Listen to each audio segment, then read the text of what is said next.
آپ نے ماشاءاللہ ریوو بھی رکھی ہوئی ہے. دیکھیں ریوو تو میں نے رکھی ہے, میری ضرورت ہے نا, گارڈ کے لیے رکشے میں بٹھا کے تو گارڈ کو نہیں لے جا سکتا. جب مولانا عادل شہید ہوئے, کافی تھریٹس تھیں. 2014 میں بہت سارے علماء شہید ہوئے تھے. تھانے سے رپورٹیں آتی تھیں, تھانے والے بتاتے تھے بھئی آپ کے بارے میں بھی بہت خطرہ ہے, CID کی رپورٹ یا ISI کی رپورٹس, بھئی آپ کے بارے میں بھی بہت خطرہ ہے, آپ حفاظت کریں.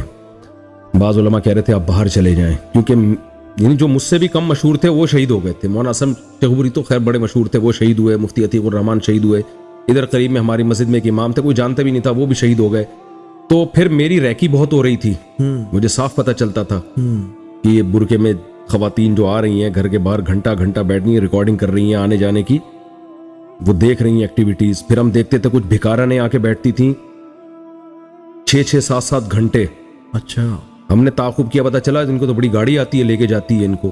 ریکی مجھے صاف پتہ چل رہا تھا کہ میرا تعاقب ہو رہا ہے. تو ان دنوں میں کیا کرتا, میں کیسے حفاظت کرتا؟ تو میں نے اس طرح سے حفاظت شروع کر دی کہ بھائی ہم میری ایکٹیویٹی کا کسی کو پتہ ہی نہ چلے. ٹھیک ہے. بہت سے لوگوں نے کہا گارڈ رکھیں. میں نے کہا یار میں نہیں سنبھال پاؤں گا گارڈوں کو, ہر وقت سر پہ رہیں گے, میں زندگی خراب ہو جائے گی.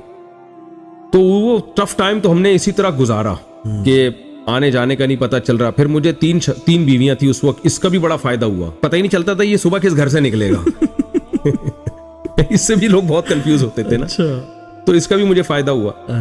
اس کے بعد حالات کچھ بہتر ہو گئے. پھر دوبارہ مولانا عادل جب شہید ہوئے ہیں تو ان کے دور میں حالات دوبارہ خراب ہوئے. پھر مفتی رشید احمد صاحب پہ بھی حملہ ہوا تھا, ہم وہیں سو رہے تھے, گولیاں ہمارے اوپر سے گئی تھیں, ہم طالب علم تھے اس وقت. تو یہ تو پاکستان میں تو مسئلہ ہے, اللہ المستعان. خیر, تو اب پھر وہ ریوو پھر میری ضرورت تھی. گارڈ رکھیں گے تو کہاں بٹھائیں گے وہ.